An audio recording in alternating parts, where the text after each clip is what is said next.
Liebe Frau Nowotny, liebe Bundestagsabgeordnete, meine Damen und Herren.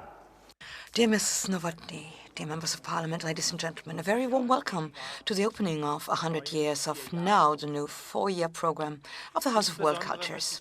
In particular, I should like to welcome all participants of the program, the artists and scientists who have traveled here from several countries and continents in order to ponder together with us in performances and concerts questions concerning 100 years of NOW.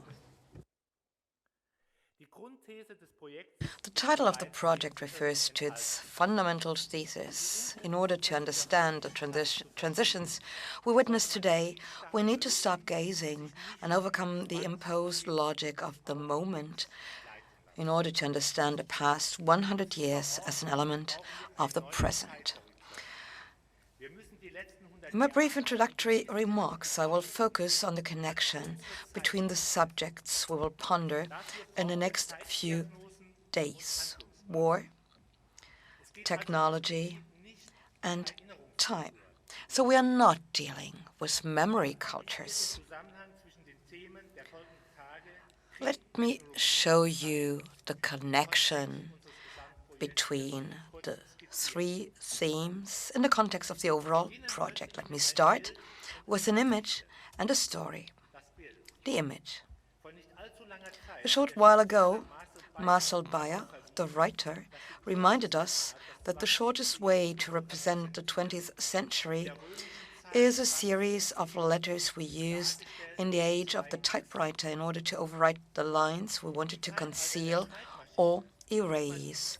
It is the double X, a simple sign with a clear syntax. I will come back to it at the end of my talk.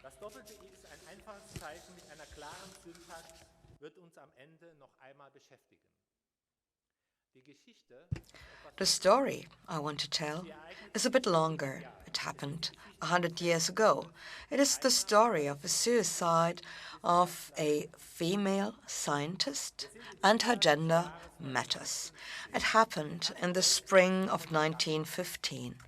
World War I had begun quite some time ago. On 22nd April, in the Battle of Ypern, the Germans used for the first time, and to a greater extent, a new chemical weapon, chlorine. In the night before 2nd May, Clara Immerwahr had obtained the service weapon of her husband. She committed suicide in the same night. Clara Immerwahr was a chemist and a professor and had married Fritz Haber, who had been appointed director of the newly founded Emperor William Institute for Physical Chemistry and Electrochemistry in 1911. Before she killed herself, the couple had quarreled about some time. Clara Immerwahr had been shocked about the abuse of the sciences for the purpose of wars. She blamed her husband for betraying the sciences because he was actively involved in the development of the toxic gas for military purposes. Haber, on the other side, criticized his wife for, as he saw it, her lack of loyalty for her fatherland. When the German Army Command started the gas war, it consciously crossed existing limits of warfare in order to terrorize the enemy. The strategy proved successful, initially, at least. The French General Modac noted an unbearable chlorine smell on the battlefield and then saw people fleeing into the unknown as if they were mad. They ran, called for water, and spit blood. These boundaries were crossed no longer in order to fight or kill one or several enemies anymore. Science and technology were used in order to poison a whole area so that life would not be possible there anymore. Gases, like mustard gas, even penetrate the skin and attack the human body from the inside. The very basis of life is being destroyed. The war becomes total. The total war that was waged with chemical weapons did not only find its victims on the battlefield, it included the traumatized Clara Immerwahr. The aggressive development based on scientific and technological progress was turned to the outside and had been inscribed into her body and mind, wherefore she aggressively turned against herself. Her husband, Fritz Haber, however, had not only and successfully helped develop the toxic gas. He became famous because of another discovery, since he managed to design a catalytic process to synthesize ammoniac from its elements nitrogen and hydrogen. For this discovery, he was awarded the Nobel Prize in 1918 after having further developed the process together with Carl Bosch in order to allow its industrial utilization. It was a joint venture with the BASF company, which applied for a patent for the Haber-Bosch process in 1910. The Haber-Bosch process was significant in two ways. On the one hand, you can combine ammoniac and nitric acid in order to produce dynamite. For a long time, the production of ammunition in the German army had seemed endangered by the English import stop for nitro from Chile, a disaster for the German Empire, which could have been solved only by a naval war against England. Thanks to Haber-Bosch, Germany could continue to produce weapons, which helped the country wage a longer war, since the latter had not, as initially expected, ended after a few months, but went on for years and cost millions of lives. The Haber-Bosch process, however, was not only destructive. For decades to come, it served as a foundation of the global food supply because thanks to it, artificial fertilizers could be produced for the first time. It laid the basis for the enormous demographic growth in the 20th century, in the course of which man took over planet Earth. Modern technologies like Haber-Bosch are fundamentally different from pre-modern technologies, whereas the latter are important extensions of human physical capabilities, e.g. hammers and spades. New technologies are products made in a lab. Labs, however, are places where the complexity of the outer world is being reduced to few parameters. They are artificially made places in which mental models of thinking materialize. Labs don't map realities, but create new ones. Man-made fertilizers accelerate natural processes of growth. Actually, they are based on a technical procedure which became the accelerator of the 20th century as such, i.e., on catalysis. In the catalytic process, which had been available since the 1890s, substances are added in order to speed up natural processes. Processes that in nature could take weeks and months can thus happen within minutes. The catalytic process is at the very heart of the 20th century, the refinery. Here, the fossil resources of the planet, which are the result of millions of years of biochemical processes, were transformed and became the drivers of our mobility in cars, airplanes, and industrial plants. The planetary time is, therefore, turned into human time. Thanks to the catalytic process, man could penetrate the deep time of the planet and make hitherto unknown energies available. In the past decades, these fuels have shaped the world. No other natural force can beat man in his efforts of changing the world. This is the key element of the Anthropocene thesis, which we have studied in the last few years. The intervention, however, required a specific economic system due to which the future can be made available to the present. While digging deep into the past when exploiting fossil fuels, capitalism helps us exploit the future for the benefit of present times. This was the only way to pay for the technological infrastructure of the 20th century. Time is a fundamental category in our attempt to understand the role of fossil energies. The technology of time is indeed an important factor for current trends. Since Helga Nowotny will discuss our current concept of time, I will limit myself to few aspects pertaining to the prehistory.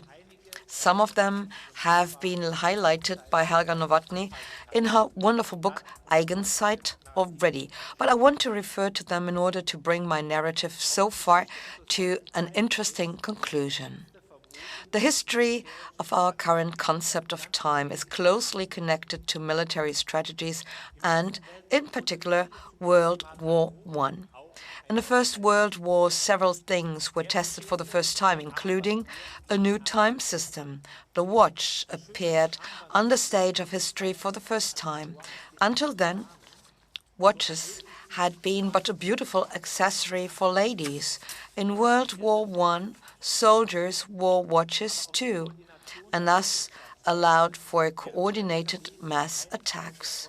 The regime of the quantified and standardized clock also facilitated the coordination of arms transports and quick movements from one zone of the front to another. In the civilian context, the standardization of the time revolutionized the transportation business and the world of work, however, with far-reaching consequences for the people concerned.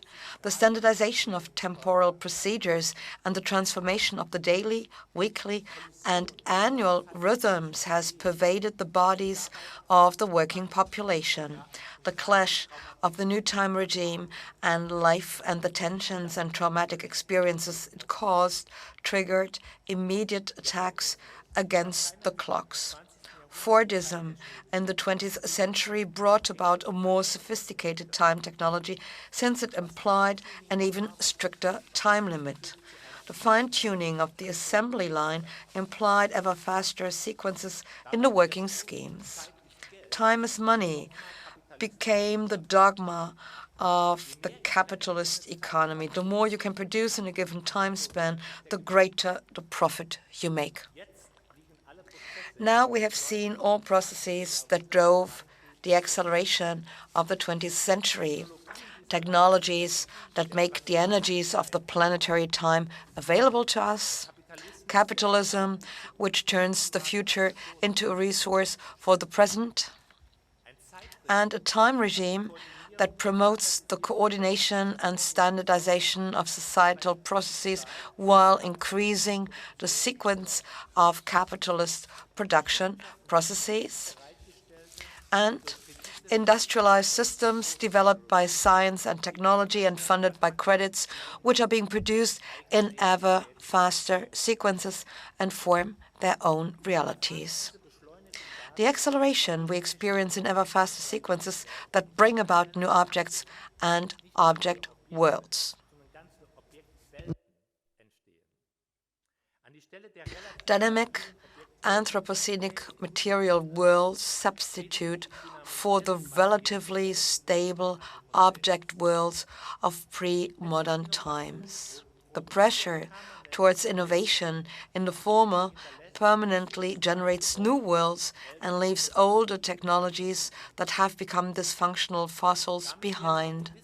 The process as such also fossilizes the stocks of knowledge and experience which these worlds had brought about in the first place. The present decouples from the past. Helga Nowotny has reminded us of the double process in her book Eigenzeit. She underlines that we are using up the future by spending ever more resources on the production of ever-extensive infrastructures. Time shrinks and becomes a volatile moment of the present. Past and future, however, are important resources for the production of sense in a society. The experiences of the past, which we share with others, are condensed in signs, which offer the horizon and thus the measure for contemporary action. The fact that this process of signs can continue in the future is the reason why the society becomes neither rigid nor frozen in its processes. The potential and the production of sense, therefore, lies in its openness towards the future. Once we split the signs from their pragmatic and semantic context of the past or their future potential significance, because in the current processes of acceleration we only focus on the present, the signifier remains nothing but an object. The syntax of signs is void of all significant context. A comparable experience would be the non-stop movement of the hamster's wheel. You need a lot of effort in order to stand still. The world in which action refers to a significant context is being replaced by constraints. Against this backdrop, we are not surprised to see that the control mechanisms of the world we have created in the last 100 years consists of the algorithms that form the basis of our digitized world, i.e., the binary code of 1 and 0. It is based on a formal syntax without any meaning. The meaningless syntax corresponds to a time that has become the pure present. Algorithms control the consumer society of today's hyper-capitalism, and thus the dreaming collectives Walter Benjamin saw coming into being in the 1930s already. The algorithms of the digital culture connect the dreaming collectives to the object worlds. In a hyper-capitalist world, all sectors of life have become commodities and can be purchased. Things mean status. Things represent the value and even the cosmos of the individual I buy, therefore I am. By their purchasing attitudes, consumers create networks of relationships in the syntax and therefore meanings that can be used by the companies that collect and evaluate the data. Whereas by the mid-20th century, the material world was a relatively stable one. As numerous cultural representations showed, there was one world and many cultures. We are faced with the contrary today. There is only one culture, basically, the one determined by the algorithm, but there are many natures. Due to digital technology, we return at the end of the 20th century to the ambivalent interplay of science, technology, and war, marked by the Haber-Bosch process and other developments during World War I. In the 1960s and 70s, in the context of the Cold War, the digital world of the Internet and the algorithm it is based on implied a close link between military interests and scientific research in the USA, which was also sponsored by the Ministry of Defense. When the war fell in 1989 and the Cold War ended, the World Wide Web began to conquer the world, and the idea of a democratic society all over the globe seemed to have found the right medium. The Internet made global communication possible and offered free access to the knowledge reservoirs of humankind.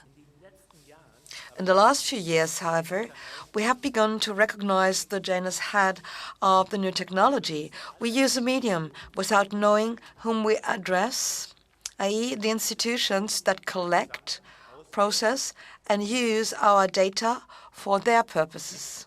Complex algorithms which promise the freedom of unhindered communication are increasingly becoming the basis of the technology of the surveillance state.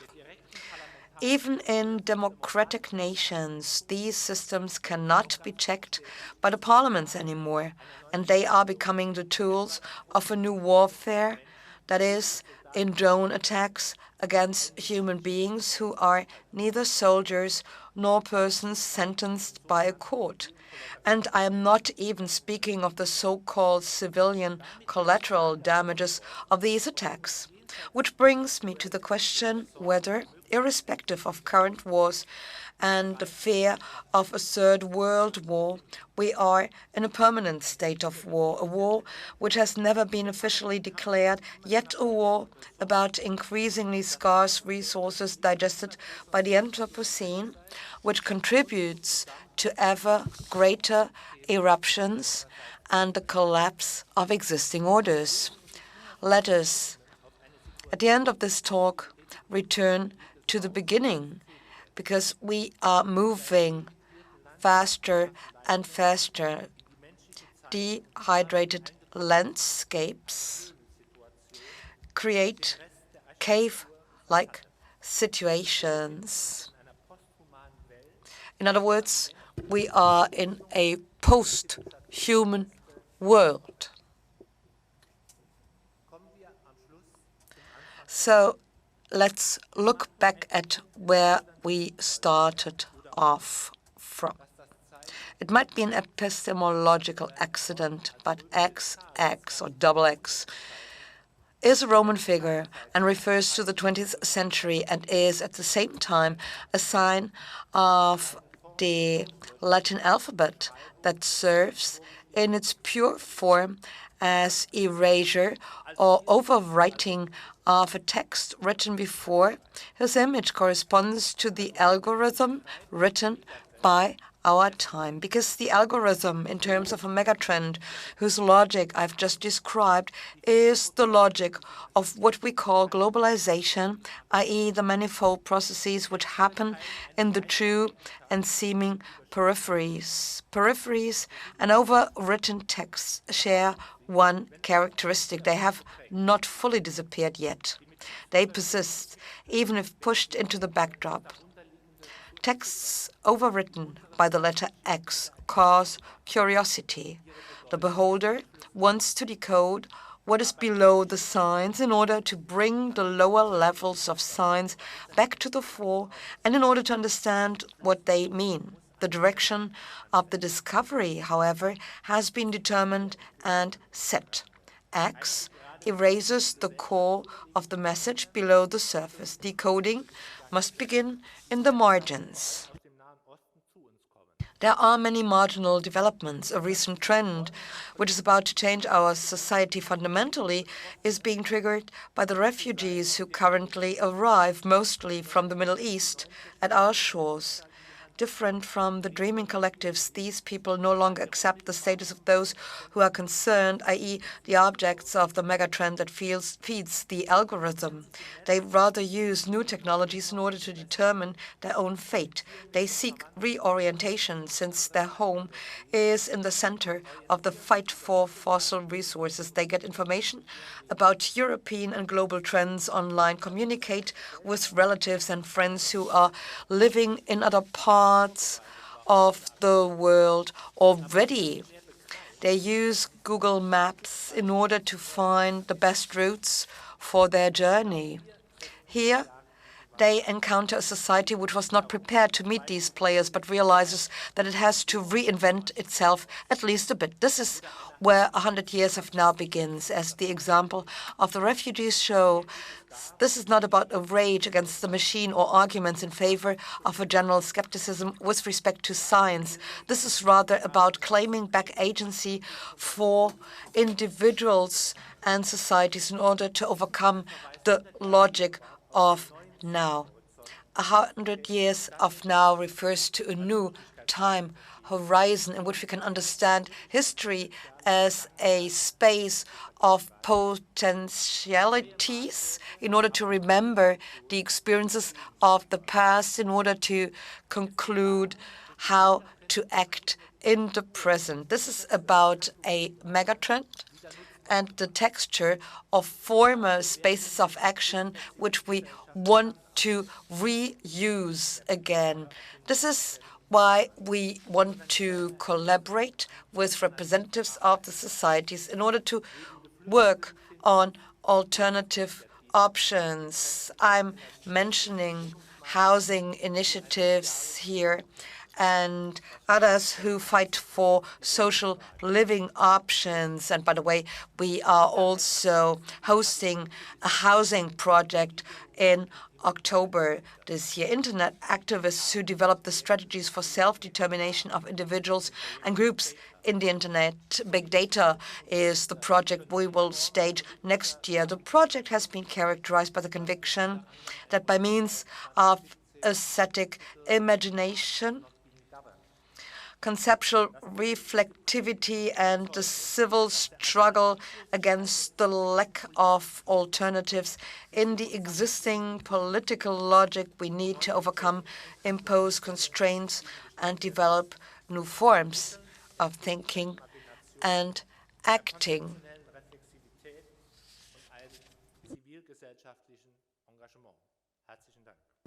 Thank you very much.